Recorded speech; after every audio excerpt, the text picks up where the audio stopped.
de una manera especial. De la misma manera, cada uno de los que están acá presente en Casa Servi, que la gracia del Señor pueda sobreabundar en cada una de sus vidas. Quiero que tengamos presente algo muy particular de las Escrituras, que es algo que siempre he mencionado y que nunca voy a dejar de hablarlo. La gracia y la ley son dos cosas totalmente distintas.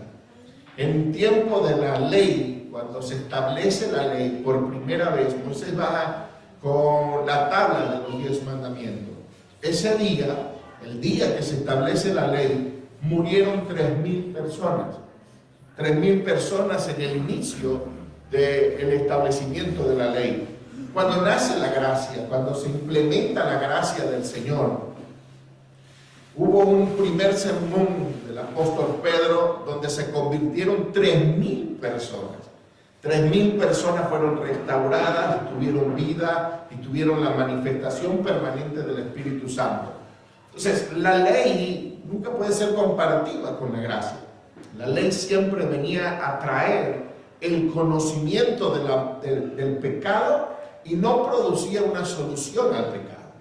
La ley fue establecida para que se conociera qué era lo que es malo. Y luego trae condenación y juicio para el que transcurra en delito en cuanto a dicha ley. Pero la gracia fue diferente. La gracia traía la solución al pecado. Y la gracia establece un único y suficiente sacrificio, que es la muerte de Cristo en la cruz del Calvario. ¿Por qué les digo esto? Porque cuando nos vamos a historias del Antiguo Testamento, tenemos que tener claridad el por qué sucedían las cosas como muertes, como sacrificios, como juicios. Y cuando nos vamos a la gracia, vemos cómo Dios extiende su misericordia a vidas, a pensamientos y a personas que decimos en ocasiones hasta ni siquiera lo merecen. Pero aquí no se trata de quién merece amor, gracia y misericordia. Aquí se trata de lo que Dios hizo y la aceptación de cada uno de nosotros hacia lo que Dios hizo. En una ocasión en Venezuela hablaba con un hermano creyente, cristiano, hombre de mucho tiempo en el Evangelio, y él me decía: no me gusta visitar las cárceles. Y la pregunta mía, como quizás la que todos tienen en pensamiento: ¿por qué no le gusta visitar las cárceles? Él decía: es que esa gente mató, robó, y yo no creo que tengan la oportunidad de recibir misericordia de parte de Dios después de haber hecho tanta maldad. Claro, él se siente justificado porque nunca hizo nada malo, y que quizás, como lo leímos en una ocasión, al que más se le perdona, más ama. Y muchas veces nosotros, por no haber sido perdonados de muchas cosas, podemos juzgar a aquel que si no, pero robó, mató, hizo, bebió, consumió, destruyó. Ahora viene con la cara muy limpia a decir: ahora soy cristiano, ahora busco a Cristo. Por eso la gracia no depende de lo que yo haga o de lo que yo sea. La gracia depende de aquel que pagó todo por nosotros, y solamente lo único que depende de nosotros es la aceptación a esa gracia. Entonces, quiero hablar en el libro de Primera de Reyes, en el capítulo 13, en el versículo 1, hay una historia muy fascinante. Una historia la cual me llamó la atención y he estado meditando toda esta semana referente a esta misma historia. La historia habla sobre un profeta al cual Dios le da una palabra para llegar a la vida de un rey, el cual estaba haciendo algunas transgresiones delante del Señor. El Señor había levantado un juicio en contra de aquel rey y en contra de la nación. Y el juicio era relacionado a los baales, a los altares y a toda la adoración a dioses paganos. Y el Señor le demanda a aquel hombre diciéndole que se aparte del pecado, que se aparte de toda situación en cuanto a transgresión de la obra del Señor. Miren lo tremendo. Este hombre, un joven, dice que era un joven profeta. En primera instancia no dice el nombre del joven profeta, pero él recibe una palabra de parte de Dios, y la palabra que recibe es: anda, ve y dile que su reino va a ser cortado, que todo lo que está quemando en el altar va a ser quebrantado, y que cualquier cosa que se levante va a ser arraigada. Y resulta que cuando el joven profeta, se acerca allá a Betel, dice que el rey se llama Jeroboam. Jeroboam estaba en el altar, estaba allí haciendo sacrificio. Y entra el joven profeta y le declara a Jeroboam lo que Dios le había determinado. Resulta que Jeroboam se molesta porque le están tocando el pecado a lo que él estaba haciendo. Y Jeroboam levanta su mano y dicen: apréndanlo, agárrenlo. Y cuando levanta la mano se le seca instantáneamente. No podía mover la mano, le queda la mano totalmente tiesa. Y Jeroboam, viendo lo que estaba pasando, y en ese momento se quiebra el altar y cae la ceniza a tierra, y se cumple la palabra profética de aquel muchacho, de aquel joven. Entonces él ruega al profeta que ore a Jehová y que le pida por favor misericordia para que su mano sea restaurada. El profeta ora, la mano es restaurada y Jeroboam deja ir al joven. Entonces sucede un panorama profético en el que hay un cumplimiento instantáneo de una palabra que Dios le declara a aquel joven. Pero había una instrucción dentro de la vida de aquella persona. Cuando Dios le habla y le demanda que vaya a aquel lugar, le dice: no vas a tomar agua, no vas a comer, no vas a entrar en ninguna casa, no te vas a quedar en aquel lugar, y por el camino donde te fuiste no te vas a regresar, tienes que regresar por otro camino. Dios le da instrucciones específicas a este joven. Y este muchacho, cuando llega y hace todo aquello, recibe una propuesta de Jeroboam y le dice: por favor, quédate conmigo, quédate en casa. Y él responde diciéndole: ni con todo el oro del mundo que tú me des yo me quedo.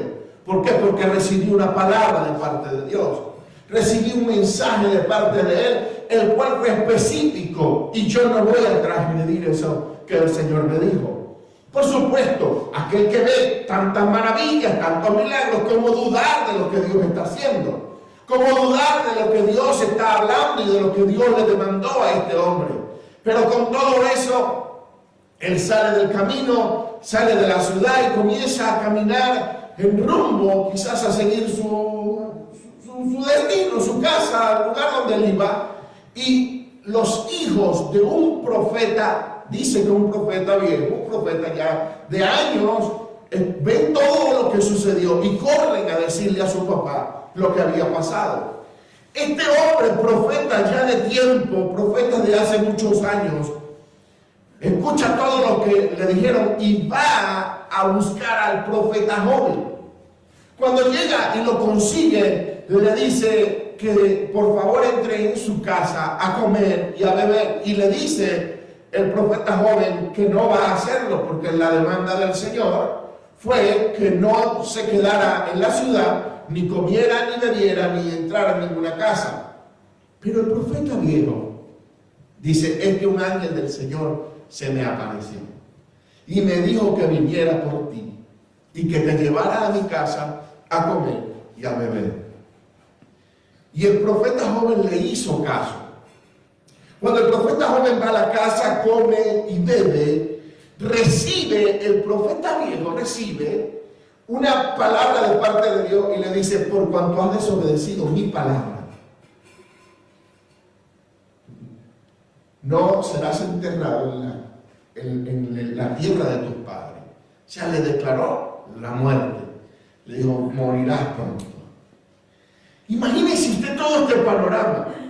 Un muchacho joven que en obediencia al Señor está haciendo maravillas. Pero un profeta viejo, hablo de tiempo en el ministerio, engaña a aquel profeta y lo lleva a la destrucción. O sea, vuelvo a repetir lo que dije en un inicio. La ley y la gracia no puede tener comparativa en cuanto a funcionalidad. Porque el día que inició la ley, hubieron 3,000 muertos. El día que la gracia fue revelada, hubieron 3,000 salvos. Cuando Pedro predicó el primer mensaje de gracia, 3,000 personas se salvaron. Cuando Moisés bajó con las tablas de la ley, 3,000 personas murieron.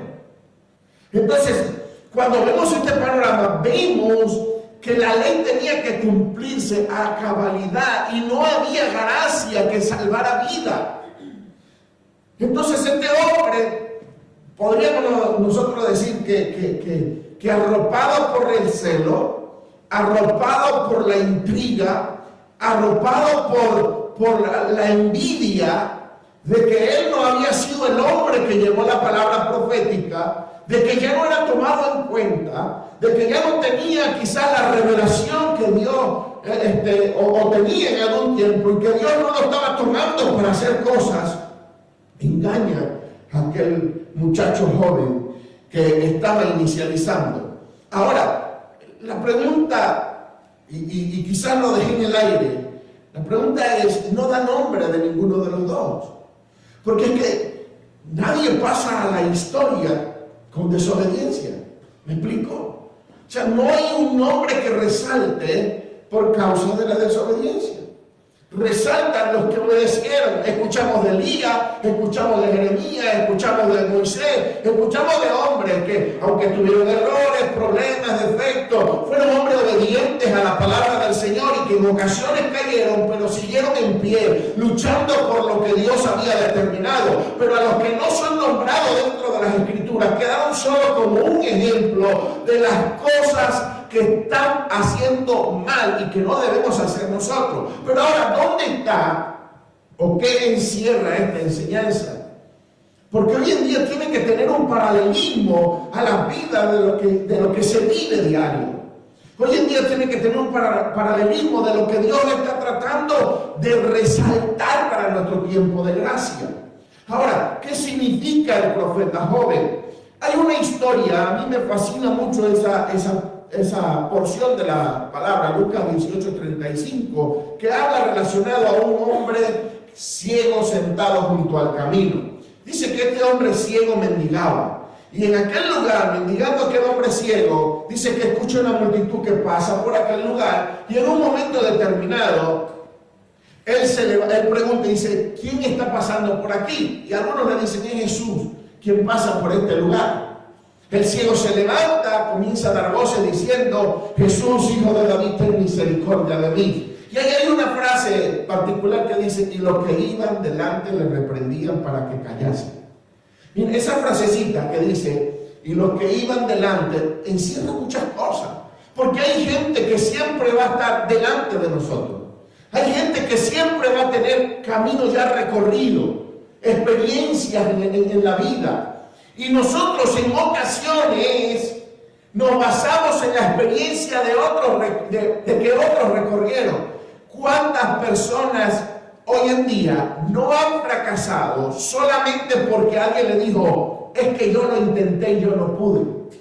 Es que yo nunca logré hacerlo y lo intenté varias veces. Tuve recursos, tuve esto, tuve lo otro, pero no lo logré.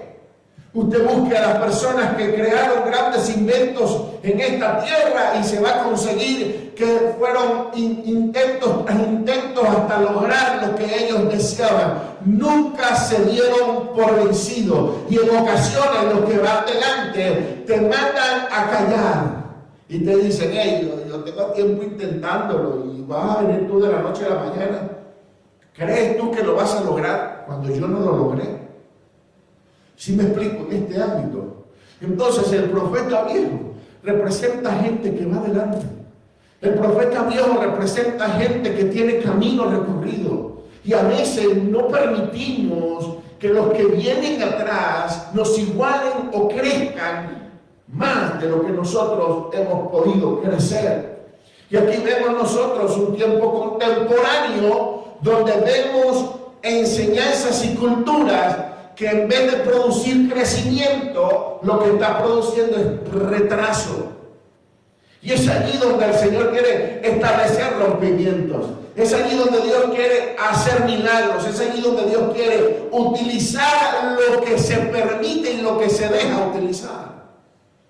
Pues yo no estoy hablando de profeta viejo como una persona de edad. Estoy hablando de personas que tienen conocimiento y recorrido mejor o mayor que otras personas. Y a veces esas personas, en vez de producir un crecimiento en otras, no lo hacen. Cuando Pablo le habla a Timoteo, Pablo le especifica algo. Segunda de Timoteo 2:15 le dice: procura con diligencia presentarte a Dios aprobado, como obrero que no tiene de qué avergonzarse, que usa bien la palabra de verdad. Cuando Pablo le habla a Timoteo, un hombre o un joven, vamos a decirlo de esta forma, aquí hay un paralelo totalmente diferente, porque aquí el profeta viejo es Pablo. El que tiene recorrido, el que tiene tiempo, el que tiene muchos años en el ministerio es Pablo. Y el que tiene poco tiempo recorriendo el ministerio es Timoteo. Pero el consejo de Pablo a Timoteo viene totalmente diferente al consejo o a lo que hizo aquel hombre en el tiempo de la ley. Porque cuando Pablo le habla a Timoteo, le recomienda y le dice: procura con diligencia presentarte a Dios aprobado. O sea, que él le dice: hey, cualquier cosa que Dios demande de ti, hazla. Cualquier cosa que Dios necesite de ti, tienes que hacerlo. Cualquier cosa que haya que hacer para Dios, preséntate ante Él como aquel que está aprobado, que no tiene nada de qué avergonzarse. Le dice: como obrero que no tiene de qué avergonzarse, que usa bien la palabra de verdad. Y aquí es donde yo quiero hacer una pausa, porque Pablo le dice a Timoteo que usa bien la palabra de verdad. No le enseñó engaño, no le enseñó mentira, no le enseñó a robar, no le dijo: es que el Señor me dijo que te regresaras cuando Dios no había dicho nada. Le dijo: usa bien la palabra de verdad. Y le he dicho en ocasiones que esta frase, usa bien la palabra de verdad, en el original es ortotomeo, que significa corte preciso de las escrituras. Y es lo que Pablo le decía a Timoteo. No le estaba hablando Pablo a Timoteo de los evangelios, ni tampoco le estaba hablando de Romanos, de Gálatas. No, esos libros todavía no los conocía Timoteo. Le estaba hablando de los libros de la ley, de los libros del Antiguo Testamento o del Antiguo Pacto, que fueron establecidos para enseñanzas de cosas que se iban a vivir en su tiempo. No para establecer leyes, sino para establecer conductas morales dentro del pueblo, de la iglesia que él estaba pastoreando. Y cuando le habla Pablo a Timoteo referente a esto, le dice: tú tienes que saber utilizar bien, correctamente la palabra. Tienes que saber hacer un corte preciso de las escrituras, no un corte como lo hacen los escribas, los fariseos o la gente que no tiene conocimiento de la verdad. Y no tan solo eso, sino que Pablo le sigue hablando y le dice: más bien, dice, más evita profanas y vanas palabras, porque conducirán más y más a la impiedad. Y luego le habla de dos personajes que torcían las escrituras a conveniencia. Le habla de Mineo y de Fileto. Ahora, no se escapa ninguna era, ningún tiempo, ningún lugar histórico, ningún lugar geográfico en donde haya gente que tuerza el mensaje de Dios. No escapamos en pleno siglo XXI de encontrar gente que tuerce las escrituras. No escapamos hace 20 años atrás de conseguir pastores que, guiados por culturas, por pensamientos ideológicos personales, por pensamientos de sujeción y de tal vez martirio para la vida, enseñanzas las cuales no estaban correctas. Y la pregunta nuestra es: ¿hasta dónde tenemos que llegar? Porque lo que Dios le demandó al profeta era que obedeciera su palabra. Versículo 9 del capítulo 13 de Primera de Reyes, donde comenzamos la lectura, dice: porque así me está ordenado por palabra de Jehová, diciendo: no comas pan ni bebas agua, ni regreses por el camino que fuese. Pero lo que me interesa de este asunto es lo que dice al principio, porque así me está ordenado. Cuando Dios ordena algo, cuando Dios establece algo, es mejor obedecerle a Él que a los hombres. Es mejor obedecer a Dios que a los hombres. Y mire, aquí yo no estoy llamando a la rebeldía ni a la rebelión. Estoy llamando a que aprendamos a tener un oído atento o a tener una visión atenta a lo que Dios está demandando en nuestro tiempo. Porque a veces vamos como corderitos, como ovejas al matadero. Hemos estudiado los martes lo que es la hermenéutica y algunos puntos específicos. Y cuando nos vamos allá a lo que hablamos, uno de los martes pasados que hablábamos del ladrón no vino sino para matar, robar y destruir, que rompemos el esquema que no se trata de Satanás el diablo, sino que se trata de gente asalariada que según la responsabilidad es conducir vidas bien conducidas. Y dice que esas que son asalariadas, cuando ven llegar al lobo, que si es Satanás, huyen y dejan a expensa de cualquier lobo rapaz las vidas que responsablemente le correspondía a ellos cuidarlas. Y hoy, ¿qué podríamos nosotros decir? Que hay gente que lo único que está pendiente, y creo que pega mucho esa palabra acá en México, porque hay gente que solo está pendiente de la lana de la oveja. Creo que es más entendible. En Venezuela te dice de la lana de alguien y no le entiende. Dice, lana. ¿Qué es lana? Pero te entiende que la lana es de alguien, ¿verdad que sí? Entonces, cuando la vida o las vidas son descuidadas, comenzamos a ver muerte. Cuando las vidas son descuidadas, es porque hay un asalariado dentro del cuido o dentro del lugar donde se necesita que haya protección, seguridad, apoyo. Y por eso, con responsabilidad le digo que es mejor obedecer a Dios que a los hombres. Ahora, el problema está basado en que si usted realmente quiere obedecer a Dios más que a los hombres. Porque a veces le tenemos más miedo a los hombres que a Dios. Y a veces obedecemos más a los hombres por causa de la pasividad o por causa de la conveniencia y no a Dios por causa de ¿qué? De que es más estricto Dios para con nosotros. Entonces es aquí donde yo tengo que hacer un llamado de atención a mi conciencia en que realmente si yo quiero obedecer a Dios, tengo que saber que las exigencias de Él son claras. Pablo le habló a Timoteo en el capítulo 3, estamos en el capítulo 2, 15, pero en el capítulo 3, 16, Pablo le dice a Timoteo con claridad que todas las escrituras son útiles, tienen una utilidad específica. Vamos a leerlo. 3:16 dice, toda la escritura es inspirada por Dios y útil para enseñar, para redarguir, para corregir, para instruir en justicia. El 17, a fin de que el hombre de Dios sea perfecto, enteramente preparado para toda buena obra. ¿Qué dice? Que todas las escrituras son inspiradas por Dios y útiles para, en primer lugar, enseñar. Lo que Dios quiere con nuestra vida es enseñarnos. Lo que Dios quiere en nuestras vidas es instruirnos. Lo que Dios quiere en nuestra vida es corregirnos. Entonces, cuando hay una demanda de obedecer a Dios, necesito aprender, necesito instrucción y necesito corrección. Y cuando yo me presento ante Dios como un obrero aprobado, necesito esas tres cualidades. Son las que me presentan como aprobado. Instrucción, corrección y aprendizaje. Si yo quiero hacer mi vida conforme a la de los hombres, entonces yo voy a obedecer a cualquier loco que se pare a predicar.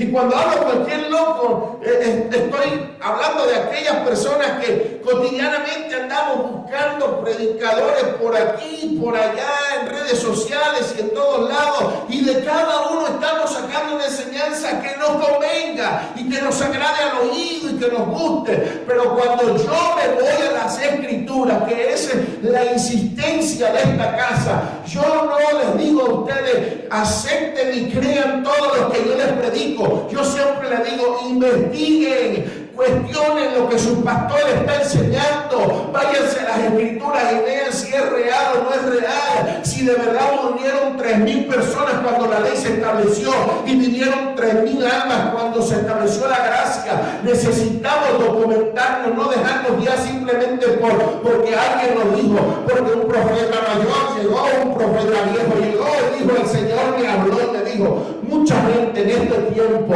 se van a parar y van a comenzar a decirle, así que dice el Señor, y le van a hablar en lengua, ay Señor, burla, mansa, no lanza patá, le van a lanzar, le van a brincar, le van a saltar, le van a bailar, le van a hacer cantidades de maromas, y usted va a decir, ahí está el Señor. He conocido predicadores que se paran a llorar y la gente dice, ahí está el Espíritu Santo tocando, que es la carne la que está llorando. Necesitamos ser entendidos que cuando Dios habla hay un respaldo escritural en la Biblia, en la palabra. No, cuando Dios habla no se para los pelos, cuando Dios habla no se llora, cuando Dios habla no se danza, porque cualquiera lo sabe hacer. Cuando Dios habla, la palabra respalda. Cuando Dios habla, está la Escritura que diga que es verdad o que es mentira. Por eso hemos sido engañados durante siglos y hemos seguido culturas, conductas, pensamientos, ideologías que no están basadas en la palabra del Señor. Por eso necesitamos un rompimiento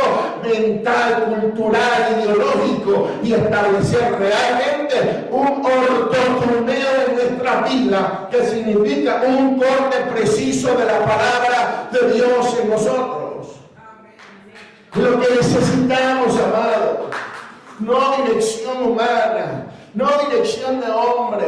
Por eso cada vez insisto y no dejaré de hacerlo. Estudie, investigue, aprenda, lea, documéntese. No se deje guiar nada más por lo que una sola persona diga. Guíese por lo que la palabra del Señor establece. Por eso Pablo agarró a aquel joven Timoteo y le dijo, yo te voy a instruir, yo te voy a decir qué tienes que hacer.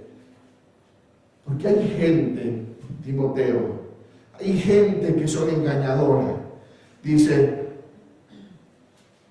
segunda de Timoteo 2:16, mas evita profanas y vanas palabrerías, porque conducirá más y más a la impiedad, y sus palabras carcomen como gangrena, de las cuales son Himeneo y Fileto, que se desviaron de la verdad, diciendo que la resurrección ya se efectuó, y trastornan la fe de algunos.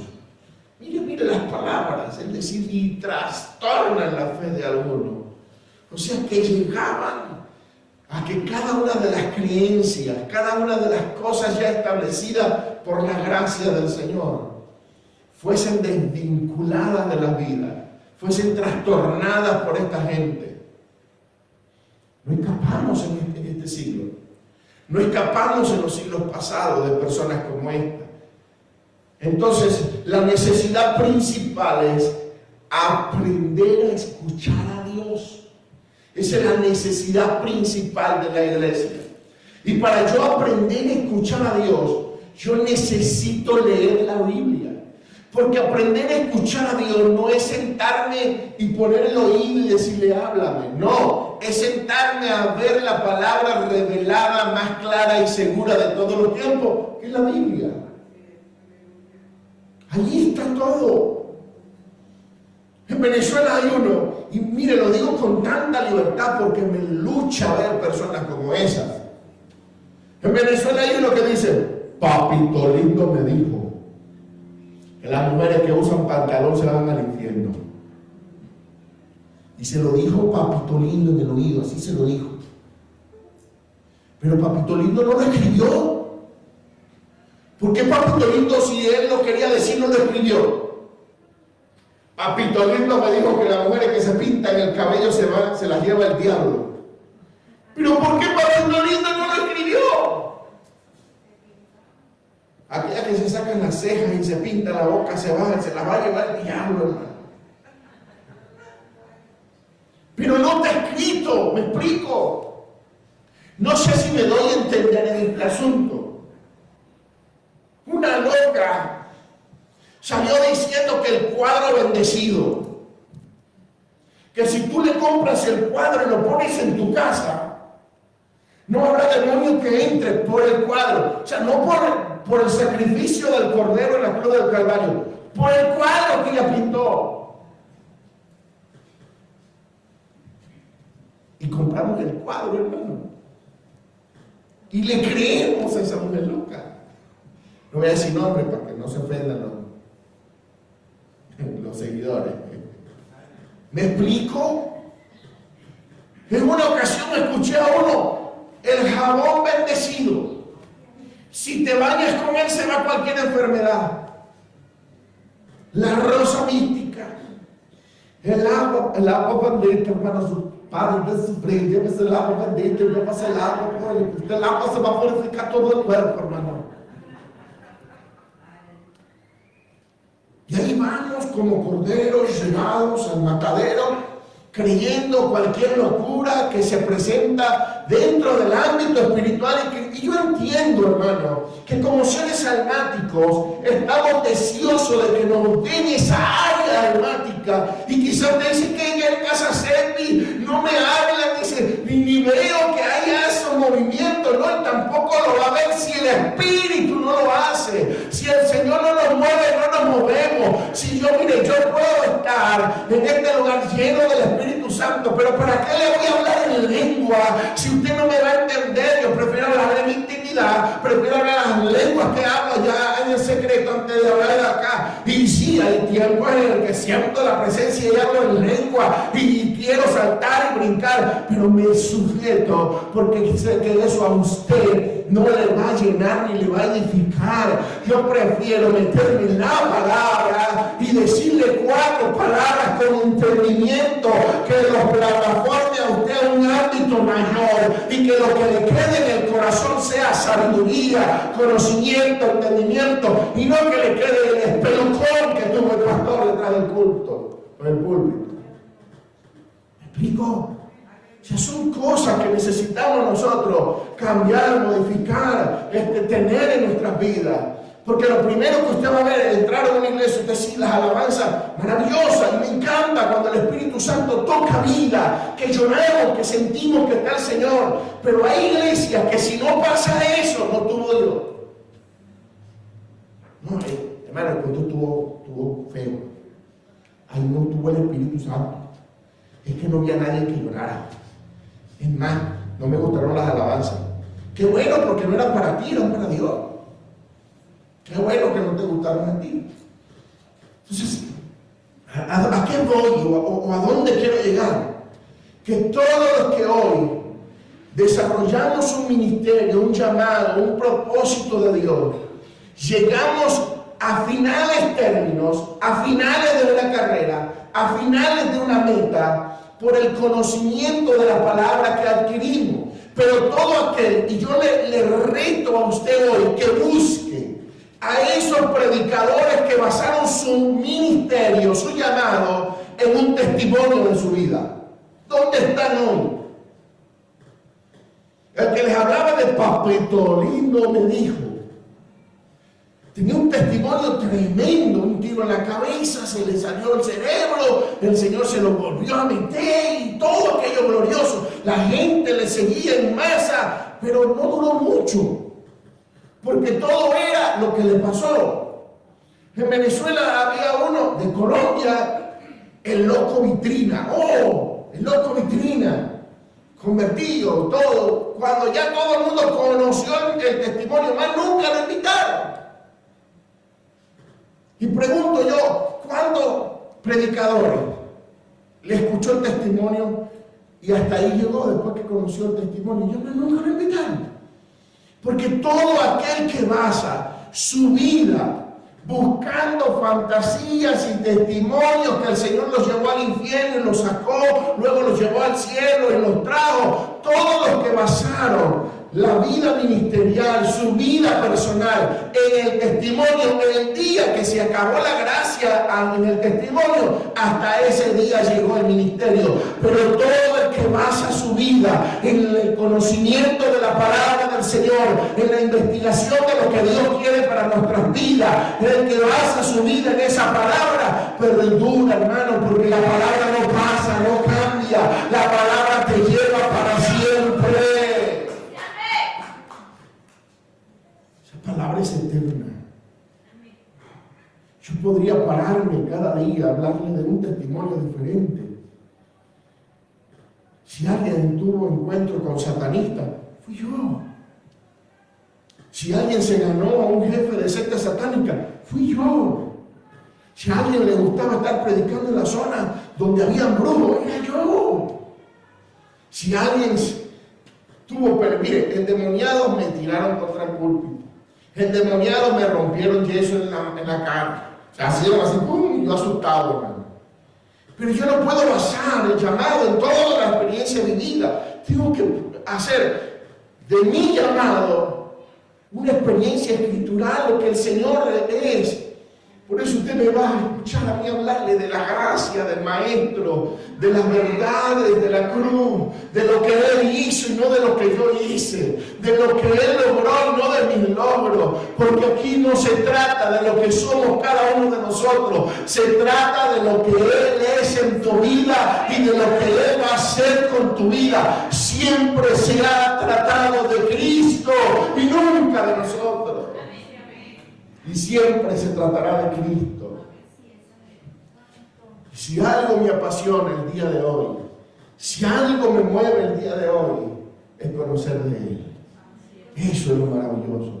Y les motivo, mis amados, Pablo le apasionaba decirle a Timoteo qué hacer. Se vació en Timoteo, enseñó a Timoteo, guió a Timoteo.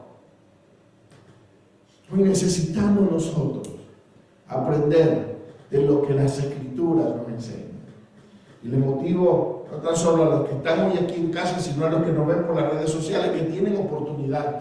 Los martes estamos aprendiendo, los domingos estamos recibiendo, y que cada día que pasa, que tengamos la oportunidad de exponernos ante una palabra que nos rete y que cambie nuestra mentalidad, hagámoslo. Amén, amado. Quiero despedir a los que nos miran por medio de las redes sociales. Vamos a concluir los de las redes sociales. Damos gracias y pasa sus vidas. Pero nos quedamos